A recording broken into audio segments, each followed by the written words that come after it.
Welcome to today's episode of The Power of Reinvention. Here we talk with my guests about the dreams, the visions, and the passions that individuals have every day and dare to explore them. Whether it's business or personal, you're entitled to live the life that you want, and no matter what the circumstances, you have the power to create success, fulfill your dreams, and live with passion. That's what I'm talking about. So dare greatly and happy reinventing, folks. Let's do this. Hey, everybody. Welcome to another episode of The Power of Reinvention. Well, here we are moving along in this incredible series of amazing women that we're interviewing this month. And as I suggested at the beginning of this series, probably going to spill well into April because there are so many incredible women out there doing amazing things. And it is my privilege and my honor and my joy to introduce Shirley Hughes to all of you today, who is one of my dearest friends and one of the most extraordinary women who has had such a reinvention in her life in the last year that I cannot wait for her to share a bit about her story. Hi, Shirley. Hi, good afternoon. Thank you for having me. It is my absolute pleasure. For those who don't know Shirley, I'm going to provide a little context and background, and then we are going to delve into these incredible conversation points and see what we can do to empower and inspire a whole new generation of women out there, and those of us that are doing all that we can to uphold womanhood in its best light. Yes. So Shirley has spent her career building strong teams, innovative brands, and bold ideas for some of the world's biggest companies. After years leading global teams in Los Angeles, she recently returned home to the Fargo-Moorhead area, where she grew up and began her career in tourism and marketing at Visit Fargo-Moorhead. She's passionate about leadership, mentoring, and helping organizations grow through creativity and purpose. Now, before she went there, she had a very storied and illustrious career. We've had a lot of fun talking about all the places she's been and the industries that she's touched, which include the Hard Rock Cafe International Group, Paramount Studios, RNC, PMK, also known back in the days, partially Rogers and Cowan, PMK, and she has been part of 7 mergers and acquisitions. She's passionate about not only client and stakeholder relationships, but organization structure and about building high-functioning, successful teams. She also currently serves on the board of directors for Shine Global, a nonprofit media company that produces inspiring films and compelling content about children and their families. On a personal level, she is a killer golf player, and I know that she loves her time on the golf course, trying new restaurants, and just is such a lover of life and friendships and the people that really lift her up. And I happen to be one of those, so lucky me. You are. Thank you. Thank you. Thank you. I mean, there is so much in between the lines of all of that.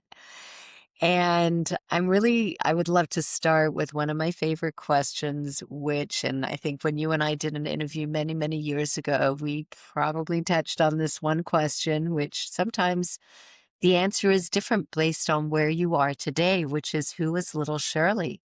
And looking at what you're doing now versus what you were doing 3 years ago, 5 years ago, did you ever think that you'd be where you are back home where you grew up, but also doing what you're doing career-wise? And was little Shirley any reflection of where you are today? Well, it's funny that little Shirley is back where she grew up, at least in the region. Yeah. And, I just shared this with my team. I've been doing some leadership development stuff with my, interestingly enough, all-female leadership team. And, I said, hey, I just remember when I was a little girl, I didn't play house or, nurse or, cooking Ballerina. or anything, whatever. I played office. Really? And so I just remember having this very vivid imagination, as most kids do, but thinking about myself, how I was going to be in my cute little dress and I was going to have my really great job at this company and I was going to come home and see my mom and dad and, all these things. It was all centered around business. And so it's always sort of right. I remember thinking about this as like a 6-year-old girl. And so it's really interesting how manifestation works, as we know. And just what sort of drove me passionately, even as a young girl. And I think never really understanding that I would leave here. I never thought I would be gone as long as I was, almost 29 years. But then to be back in this community that really built me and gave me the opportunity early in my career. It's been a little bit of a wild ride, but young Shirley was definitely, I'm on the path that she was on. That's incredible. I love hearing that. I'm just picturing little you being like all little bossy girl. And, they always say, I think many of us have seen that meme. I'm not bossy. It's leadership skills, right? Exactly. I can just Exactly. picture that. I Exactly. love that. And was there someone that you think, or as you look back now, like I know the role model in my life when I was a little girl, I know who inspired me to be the way I am, which is definitely my very spiritual mother and my very entrepreneurial father. But the role model for me as a woman who's been running a business for 37 years and raising children and what have you, was my aunt who, at a very young age, I used to stay in her house every weekend after Shabbat dinner with my family, and I'd be with my cousins and I'd sleep over there. She was a PR woman who ran her business out of the front of her house. She had an office, and I watched her raising her 3 boys and running a business. So for me, that was like, oh, that's normal. That's what Yep. people do. Sometimes we see something, we normalize it, and it's not Yep. a big deal that that's what we go on and do because Yep. we see that. Was there anybody that you can recall kind of gave you, some I version of that? I think 2 or 3 different moments in time, right? So my mom was a working mom. She was a nurse, worked very, very hard. For a while, she was a single parent before she married my stepdad. So you see a Yeah. woman who goes through that, right? Keeping all the things that you need to do as a single parent. Yep. Her sister was actually a clerk of court. And so, worked in the judicial system, which I got to kind of hang around, kind of like I hung around clinics and that Yeah. whole thing. So I saw my aunt sort of work in the judicial system, which was super interesting for me too. And then again, working women, but different. And then I think the biggest inspiration for me was an English teacher I had in high school who was a very close family friend, but also would say to me, Shirley girl, you can do anything you want to do and don't forget it. She's also the one that told me not to have anything to do with men until I graduated college.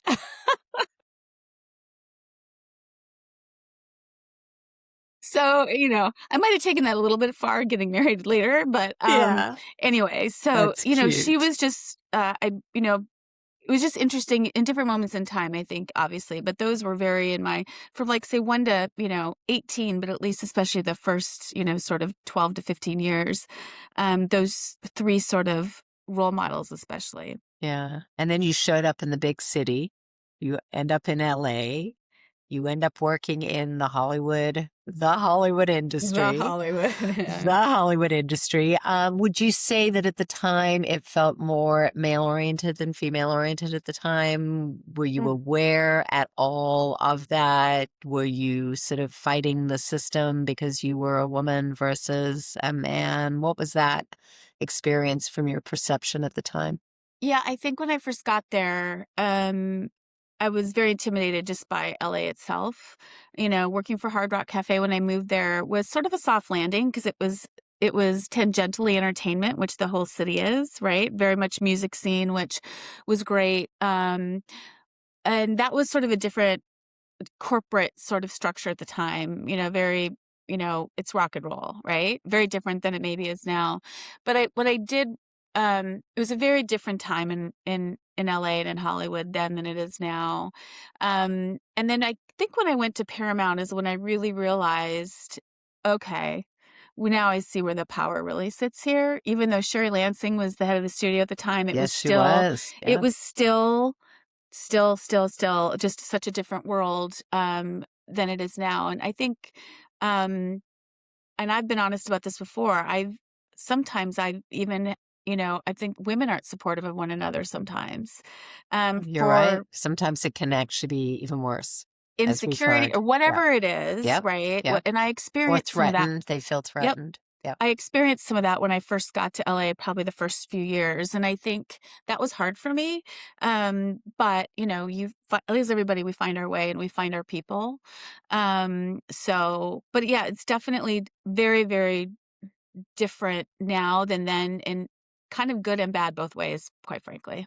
Yeah. No, it's interesting. I mean, just seeing the evolution and, fortunately for me, running my own business all my life, I kind of built my own table from the very beginning. Didn't have Yeah. to sort of fight the corporate fight or the Yeah. layers. And, the clients came to me for my expertise and my professionalism and my advice and all that we do for them. And I never really knew that I was supposed to question whether or not I was asking for the same thing Right. because I wasn't in those hallways and those Yep. rooms where those conversations were happening, Yep. frankly. So I was blissfully ignorant Mm. and You're it lucky.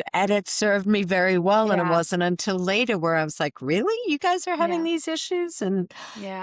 I think I was very fortunate, but it's interesting because I also took great pride in, not only identifying the people that I mentor that were mentors to me, but that I also wanted to mentor and give others a chance to recognize what they could do and how they could move through their careers as well. Would you say that there were some great people that you found to be your mentors as you were kind of moving through and navigating through all of this? Well, first of all, you know, yes, before I moved to LA, definitely the man who held the job I have now, right, Yeah. was a really great mentor of mine. Number two, you, as you know, have been a really great mentor, not only friend, but mentor to me. Yeah, I think that, I've been able to find them. You have to weed it out and feel like, who you can trust versus not trust, and really be, can really be transparent with and vulnerable, right? And being vulnerable is the toughest part.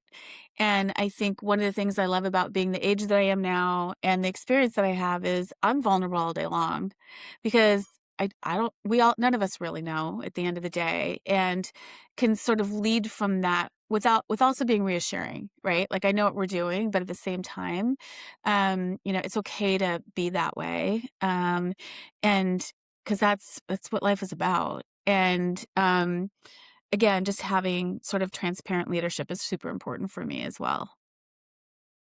That's really important. And I mean, where would you feel that you took the biggest risks in your career? Was there a moment or a few moments where, you had to sit back and kind of go, this is a big decision. I don't know whether this is going to be the right one, but I am going to take that leap. And I think you probably did that in the last year, but Well, I did it pri- moving to California, first of all, yeah, right? right. I was, my late 20s, all of a sudden picked up and moved, across country, didn't know anybody, but I had a job, which was great. So doing that, I think it was a moment in time where, I wasn't really scared. I just went, which is Yeah. great.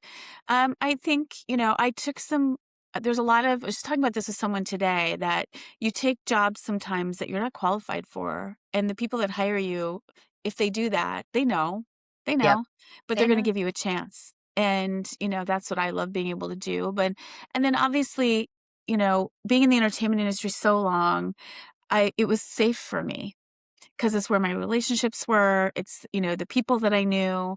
But that industry changes, and life has different chapters, and, um, needing, wanting, I should say, to be back closer to family. Being a CEO is very important to me, or is really one of the things that I wanted to do. And for the past 3, 4 years, I've been trying to get back into the tourism industry, even in California. And this opportunity came. It's, my mom struggled with some health stuff for the past few years. So being here, being home, kind of ready for a little bit of a slower life, Yeah. as well. It's amazing to have 15 minutes to get anywhere. But yet I've got an amazing opportunity in front of me to make real impact.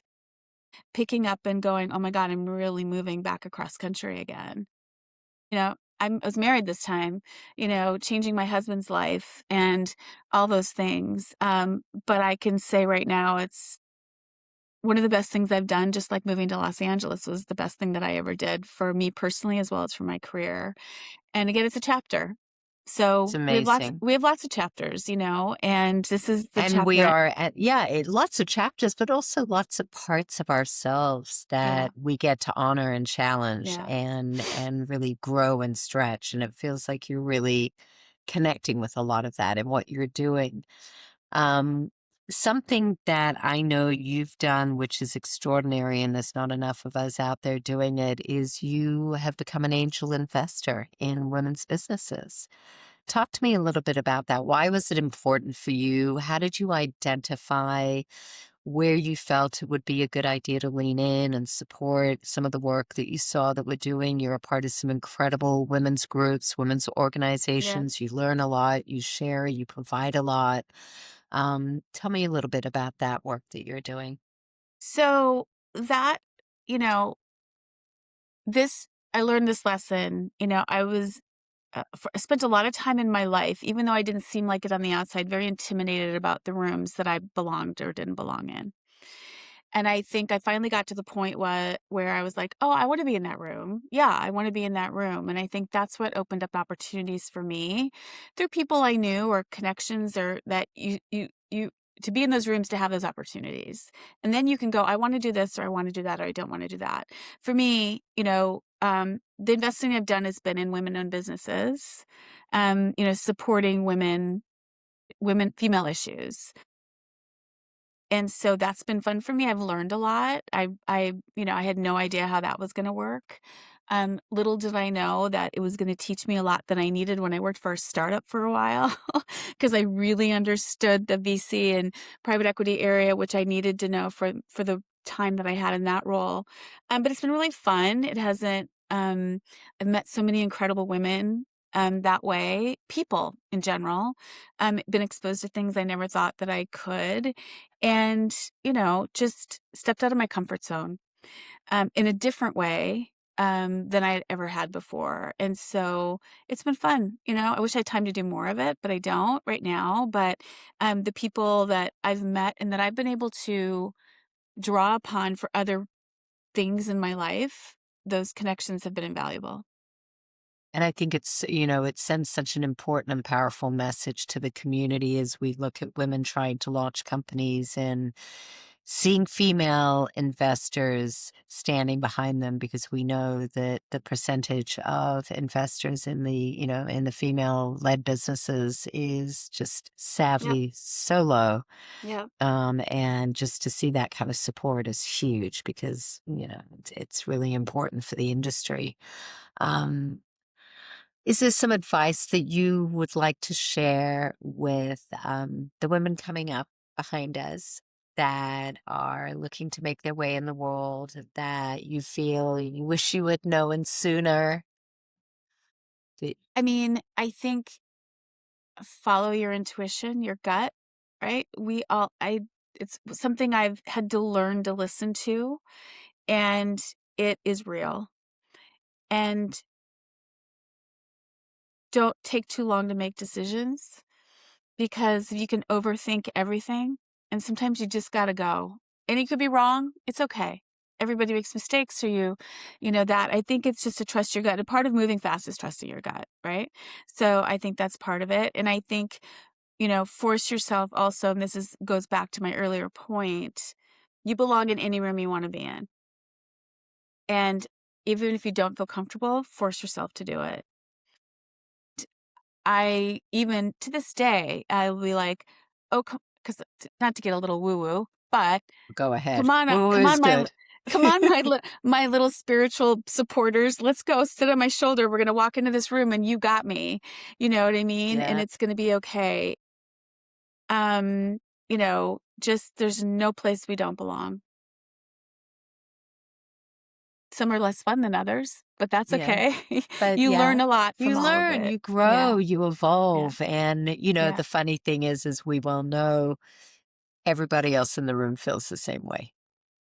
that is the funny thing. You're like, oh my gosh, or you meet people and you're like, wait, they run what? And you're like, I could do that. Like, Well, that's the thing. But yeah, even they, in their darkest hours, whether it's yep, today, a year ago, 10 years ago, we're all just human. yeah, And we all put our pants on one leg at a time, yeah, as we say. And I think the beauty is that the network that we find that women have created more than ever is so incredibly supportive. Don't hesitate to ask for help. Don't hesitate to ask for advice or someone's input or thoughts. It doesn't mean you have to take it to the bank, but it is certainly something that you should reach across the aisle and ask someone and find out, where you want to learn and where you want to grow. And people love to be asked, to give input. I think it's really important. I think we often, when someone asks for our advice and our thoughts, sometimes we don't realize our own superpowers agree. and how valuable what we have, what our experience means to someone else. We take it for granted because it's just who we are and what we do. I mean, look at where you are and look at what you're doing. I mean, Here's you the other know, thing I'll add to that, if I could. please. Um, and this comes to, and I used to think about this, especially with my conversations I'd have with my juniors. I had a very big team for a long time, but what I've even realized in moving, and when people are curious, right, about the new person that's in the community, and again, I've got some amazing connections here already, and feel really good about it. But people are listening, and you may not think and realize the impact that you have, or that people are listening or watching, and that's a good thing. It is a good thing, and I think that it's it's just remember, it's more powerful than you think about the opportunity that you have to be impactful with people, even if it's sharing a very vulnerable story or a mistake or whatever it is. People, and they're going to go, oh my God, she had that issue too. Wow. Wow. you Right. know Right. No, that is so so well said. And yeah, thank you. Thank you for really emphasizing that because I think that's what's important for everybody to know and recognize. And I think we are living in an era and an age where we as women are really doing that for each other and really allowing that, having the grace to be able to be who we are and be vulnerable and be open. Um, Actually emboldens us and strengthens us. And I love that. I love that about who we are as women, who we are as friends, who we are as a network, as a community. You're finding your new community there, yeah, but you still have all your other communities yeah. everywhere. And I love this. I so appreciate this conversation, Shirley. I Aw. love being able to share you with our audiences. And as we celebrate Women's History Month, International Women's Month, all that it is, it's really an honor to have you be able to share and speak to this. So thank you. Well, thank you for the opportunity, and again for your years of mentorship and friendship. And it is, these types of relationships are special, and we're proving that you can live thousands of miles away and it doesn't matter. Doesn't Well, it matter. helps that you popped into LA a couple of weeks ago. I Well, will say, but we yeah, don't need that. But it was of really course. lovely. Yeah, you won't get rid of me. Trust me. I know that. Um, Thank you, honey. Thank you for being here. To those listening, thank you so much for tuning in. I hope you are feeling motivated, inspired, and honored to be the amazing humans that you are. If you want more inspiration or just some fun and interesting conversations to tune into, please go to the reinventionexchange.com. You'll get lots of episodes of podcasts and virtual chats, and you can access my book if you want. And just continue living your best absolute life and happy reinventing. Thanks, Shirley. Thanks, Kathy. Thanks for listening to The Power of Reinvention. If you enjoyed this episode, please head over to iTunes to subscribe, rate, and review the show. Wouldn't mind a 5-star review. It would be greatly appreciated. Also, be sure to visit the reinventionexchange.com to share your reinvention stories, suggest a guest, join the newsletter mailing list, Get access to my book, which is called Reinvent Your Life, What Are You Waiting For? And discover fantastic bonus content with my blogs, and listen in to the Reinvention virtual chat series. Don't forget to join me next week for another episode. Please share with a friend, and thank you for listening. Happy reinventing.